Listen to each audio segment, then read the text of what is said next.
धन्यवाद, धन्यवाद, धन्यवाद। तन, मन, धन से जिसने जिस तरीके से आशीर्वाद से, जिसने दुआओं में, जिसने जिस तरीके से भी सोशल मीडिया के माध्यम से, और बहुत सारे ऐसे लोग हैं हमें जो पता है वो सोशल मीडिया पे नहीं आए या वो आना नहीं चाहते, जिन्होंने डायरेक्ट वे में मदद की, जिन्होंने इनडायरेक्ट वे में मदद की।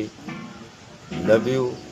आपका धन्यवाद आपके लिए बहुत छोटा है, लेकिन मैं आपके इस इज़्ज़त की, आपके इस जेस्चर की हृदय से रिस्पेक्ट करता हूँ, और आपको, आपके परिवार के लिए, आपके मित्रों के लिए, अपने देश के लिए इतनी सारी दुआएं करता हूँ कि जो भी आपने मेरे लिए सोचा, सब में 3 0 इंटू में लग जाए सफलता के, उन्नति के।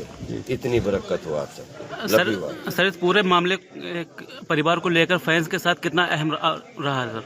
फैंस से मेरा जुड़ाव, फैंस मेरे फैमिली हैं। पूरे विश्व में 800 करोड़ लोगों में 600 करोड़ बाई नेम जानते हैं मुझे। मैं भारतीय सिनेमा का एक जिम्मेदार अभिनेता हूँ, जिसको कॉमेडी करना भी आता है, जिसको सीरियस रोल करने भी आते हैं, जिसको अपूर्वा भी करनी आती है, तो जिसको जंगल भी करना आता है, चुप के भी करना आता है, तो मैं, मेरी पत्नी और वो भी करना आता है। मुझे बहुत अच्छा लगता है। मैं, कला एक विज्ञान है, मैं विज्ञान का विद्यार्थी हूँ, और मेरे लिए आटा, दाल, चावल तो हमेशा खेती बाड़ी रहा है। जिस गांव में आप खड़े हैं, उसी गांव की इस हर मेड़ से मेरा एक बार नहीं, हजारों बार का बचपन का नाता है सर। मुश्किल, लेकिन आर्ट को जीने के लिए मेरा जो भूख है मन से, वो मेरा आटा, वो मेरी आर्ट है, और वो मेरा पेशा नहीं है, वो मेरी पेशगी में मेरा पैशन है जी। और पैशन में काम आता है। मुझे कभी भी पिछले 30 साल 35 साल में काम ढूंढना नहीं पड़ा, क्योंकि मैं काम को जीता हूँ, और जब तक मेरे तन में सांस है, इतना आशीर्वाद आप सबका साथ है कि सबके लिए 100%। अभी सिल्वर जुबली समाप्ति, गोल्डन जुबली में धमाल तो देखो, अभी पैदा होने की प्रैक्टिस कर रहा हूँ। सर एक सवाल सर एक सवाल। बहुत बहुत बढ़िया सर बहुत कुछ सीखने का मौका मिला, और एक सिर्फ आपके माध्यम से एक चीज़, अगर कभी भी जिसका कोई भी किसी भी बगैर किसी स्वार्थ के अपने जेल के 36 स्टेट की बहुत गंभीर आपके माध्यम से बात कर रहा हूँ इस रोहिलखंड की धरती पे, कि दिल्ली तिहाड़ जेल मेरे लिए एक इस तरीके का चिंतन शिविर रहा, जिसमें मेरी ये भावना है कि जब सब कुछ अपग्रेड हो रहा है, तो हमारी जेलें भी अपग्रेड होनी चाहिए। और उसमें बोलते हैं कि पूरी जेल में, जैसे अब हमारे तिहाड़ NCR में 20,000 कैदी हैं 14 जेलों में। मुझे एग्जिट नहीं थी। कानून सबके लिए बराबर, कानून से बड़ा कोई नहीं, हम सब कानून के शहर में।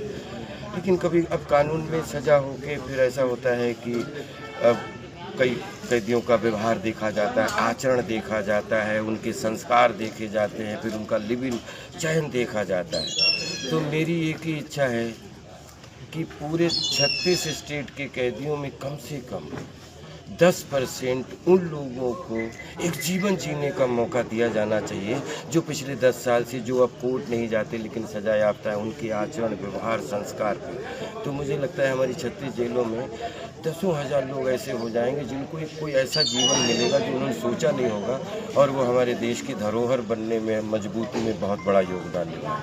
तो मैं ये नहीं कहता हूँ कि किसको निकाला जाए, किसको नहीं, वो तो वहाँ प्रशासन, और अब जैसे मैं बहन रेखा गुप्ता जी से, मैंने दिल्ली मुख्यमंत्री जी हैं, या मतलब केंद्र से, हमें नहीं मालूम उससे संबंधित कैसे, लेकिन हमें पता है कि अगर नीचे के 10% लोग थोड़ा थोड़ा, जिनके आचरण, व्यवहार, संस्कारों को सबको देखे कि नहीं यार, इससे एक बार गलती हो गई, या इससे ये हो गया था, इससे गुस्से में हो गया था, इससे ऐसे हो गया था, ये पेशेवर नहीं है, तो उनको अगर निकाल के सरप्राइज करेंगे तो 10,000 घरों को ऊर्जा मिलेगी। और उस मुहिम में कहीं भी किसी प्लेटफॉर्म पे ये प्रार्थना मैं आपसे बगैर किसी कोर्ट या एक ह्यूमन बीइंग के रूप में मैं करना चाहूँगा। दूसरी चीज़, हमारी जेलें हैं, हम जो घृणा पाप से करो, पापी से नहीं। अगर हमारे एयरपोर्ट पे हर जगह आज इतना हम digital, there is whole world become small village, तो हर जगह अगर स्मोकिंग एरिया है कोने पे, एक ऐसी जगह पे जहाँ पे जब हर जगह रेलवे प्लेटफॉर्म से लेके प्रेयर, हम नहीं चाहते, हम स्मोकिंग को प्रमोट नहीं करना चाहते, लेकिन स्मोकिंग होती है, स्मोकिंग बिकती है पूरे देश में, पुड़िया मसाला से लेके सब कुछ बिकता है, बीड़ी बंडल बिकते हैं, सिगरेटें बिकती हैं। जब बिकती हैं तो उसका धंधा भी चलता है, उसका व्यापार भी चलता है। तो जो लोग, मैं भी स्मोकिंग का शिकार हूँ, मैंने हमेशा बहुत बार छोड़ने की कोशिश की, मैं कभी झूठ नहीं बोलता। मेरी एक ही प्रार्थना है, तो जेलों में भी एक ऐसा एरिया, ताकि कतई जेल गंदी ना हो, लेकिन एक स्मोकिंग धूम्रपान एरिया ज़रूर होना चाहिए, ताकि उन लोगों को, जो लोग ये धूम्रपान करते हैं, वो किसी दूसरी बीमारी का शिकार ना हो जाएं। कम से कम धूम्रपान उनको जो है, धूम्रपान सेहत के लिए हानिकारक है, मेरी भावना को समझ लो। लेकिन हम कितने भी प्रवचन दे लें, अगर हम पीते हैं तो कहाँ जाएं? छोड़ेंगे, कोशिश करेंगे। तो उस सुधार गृह में हर वार्ड में एक धूम्रपान या 2 धूम्रपान एरिया ज़रूर होने चाहिए, जिसमें उनकी वजह से बहुत सारे बीमारियां और बहुत सारे वो चीज़ें हैं जो अनैतिक हैं, वो बच जाएंगी। Thank you sir.